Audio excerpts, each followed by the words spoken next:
Finally আমরা চলে আসলাম ঘুগনি chop খেতে। কাকার ঘুগনি চপটা খুবই সুন্দর ছিল। আর এটা ছিল সিটি বাজার মেট্রোর সামনে। খবর দেখো, আজকে আমি যাচ্ছি কালিয়াচক। কালিয়াচকে যাচ্ছি, খুবই সুন্দর একটা ইন্টারেস্টিং ভিডিও হবে। আর ওখানে যাওয়ার আগে একটু নিচের ক্ষেত্রে একটা ঠিকঠাক করে নিলাম। চলো, ফাইনালি তোমাদের সাথে দেখা হচ্ছে।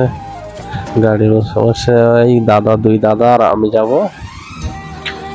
ফাইনালি বের হয়ে গিয়েছে। এবার চলো তোমাদের সাথে গিয়ে কালিয়াচকে দেখা হচ্ছে।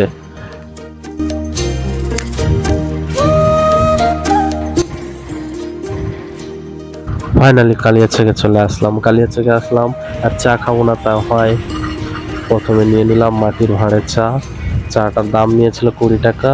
আর যারা এখনো সাবস্ক্রাইব করোনি, পটাপট দোস্ত সাবস্ক্রাইব করো।